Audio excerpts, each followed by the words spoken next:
Welcome back to Mad Talks Football, and Manchester United have been defeated by Bournemouth 3-0 at Old Trafford, and Manchester United's woeful form continues. So let's go ahead and talk about this game. I mean, where to start? I predicted that. I said Manchester United were going to lose. I said that Bournemouth are in a really good form and they know, they can overtake Manchester City in the table. If they win this game, they can, get into those European places, and they have gone ahead and they have done it.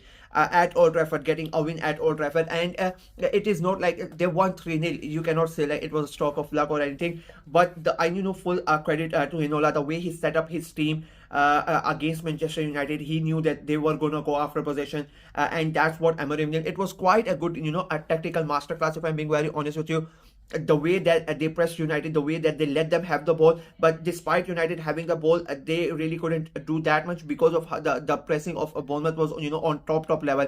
Really good the way that they, like, there were moments in the game when Manchester United players did not know, couldn't really pass to the other players. That's how close all the Bournemouth players were to them. They never left their man. I think sometimes things like this don't leave your man. It sounds like cliche. It sounds like just a saying that, but when you sometimes you look at the game and you see it really happening, it shows the effect that it can have on the game. So there were so many instances when the United players were just looking around to to where to pass, but they were not able to do it because everywhere there was where they could have seen a pass, there was a United Bournemouth player along with a United player. So it was really hard for United to, even though they had the possession to do something with it. And Bournemouth on the other hand, I mean, they sat back, they made sure to don't concede early on, and they slowly started to get into the game, and then they started creating chances and started scoring the goals. And when they scored that first goal, that was basically, then the pressure came back on United.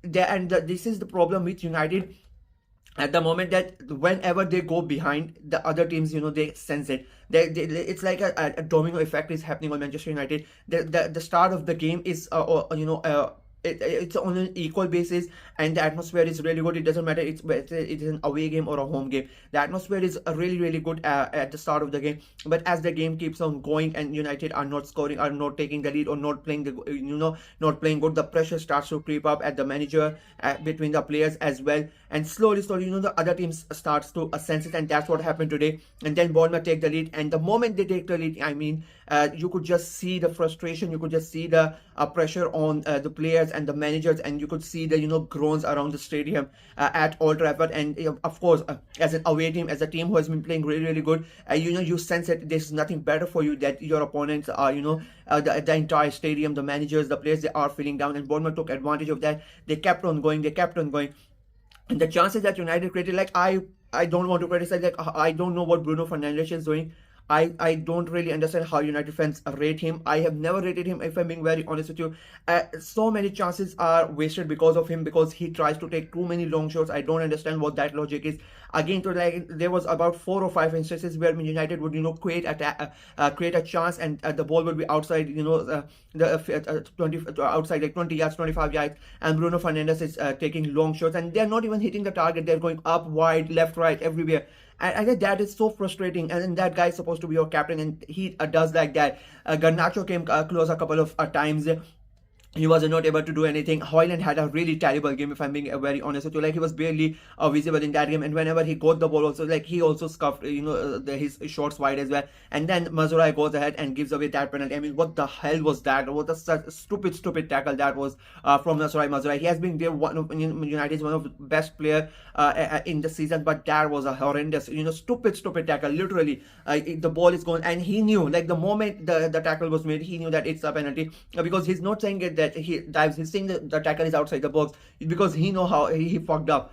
And they go, and Kluivert scored that goal, and becomes a 2-0 to United, 2-0 to Bournemouth. And basically for me, that was a game done and dusted. And then Bournemouth go there ahead and make sure of it, scoring that third goal, and it becomes a 3-0 for Bournemouth. And it was easy. It was really easy for Bournemouth. I'll be very honest with you. Like, it never looked like that United were the dominant team, that United were gonna go ahead and trouble Bournemouth in any way. It was just Bournemouth, and they were really good. and their amazing run of form continues. They are having an incredible season. They're fighting for Europe. This is so interesting. Like, there are so many teams fighting for Europe. You have Nottingham Forest, you have Bournemouth, you have Brighton, all of them, and then the more recognized teams like the Newcastles or Spurs or Manchester United. They are all down in the in the mid table. So it has been quite an interesting season in the Premier League, if I'm being very honest with you.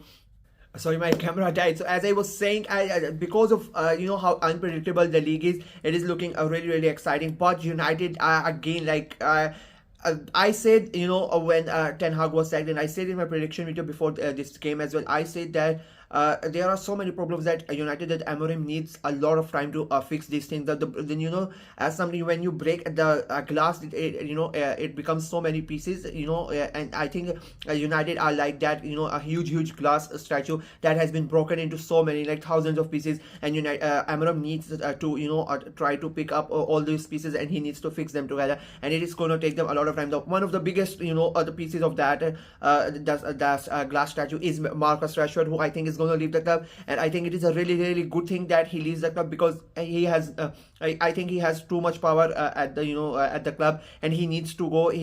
For me, he's like one of the reasons why a lot of the managers have gotten the sack. And I think Amorim needs to man up early on, and get most of these players out of the club. I think the best example I can give is Mikel Arteta. When he came in, he got rid of Aubameyang, he got rid of Ozil. As much like Ozil was a club, the club idea to get rid of Ozil, but he still had to make that choice. He got rid of Aubameyang, he got rid of Guendouzi, he got rid of Lacazette. So all the the problematic players, he got rid of them, and then he now has a squad that really respects him and really wants to play for him. And I think Amorim needs to do that if he wants to be as successful at Manchester United. And I think Marcus Rashford is like the first part of that puzzle that he needs to get out of United. And there are others as well. As we all know, like the clean sheet, team sheets are getting leaked every time. There's leaks in players talking about how the manager is not gonna. It happened under Mourinho, it happened under Ten Hag, it happened under Solskjaer, and now the team sheets getting leaked is happening, already happening under Amorim as well. So he really needs to do something quickly. And for United fans, like I think they need to realize this one, that this year is gonna be like this. You're not gonna be in Europe. You're gonna have the weekends where you're gonna face defeats like this, and you are gonna have to go through all of this. You're gonna have to go through the banter era, as we call it, and you are gonna have to suffer even more. Like, I understand it is Manchester United, the fans, especially the young ones, that they have all their life they have seen their team win the trophies. They have grown up to that, and so now to see your club in this situation, of course it's hard, but you need to accept that this season is going to be one of those, like, maybe you finish 8, 9, 10. It can really happen because of how tight that league is, and the teams at the top, in the top 10, they are playing so much so good football. And so I think Manchester United needs to just accept the reality. Bournemouth, on the other hand, as I said, like, amazing run of form, and I think the way that they are playing, they are serious contenders for those European places. And the ease that they are playing with, it's so beautiful to watch Bournemouth. The way that they play, and I mean, a huge credit to all the players. The fact of the matter is, when the team is really doing good, players get all the applause, but when the team starts doing bad, the questions come at the managers. It is such a hypocritical thing to do. So I think Inola deserves a lot of credit. The way that he has handled his team, it is really good. And again today, like, the way he set up tactically against Amorim, it was a really great thing to watch.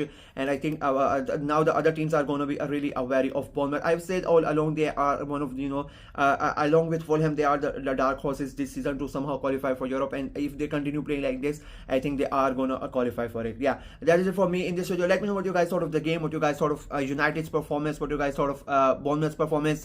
Where do you realistically think, as a United fan, you think United are going to finish? Let me know in the comment section below. Like the video, share it as well, click on the notification bell, and of course subscribe to the channel. We are trying to get to 400 subscribers before the end of this year, so please go ahead and subscribe and help the channel out. Until next time, bye bye.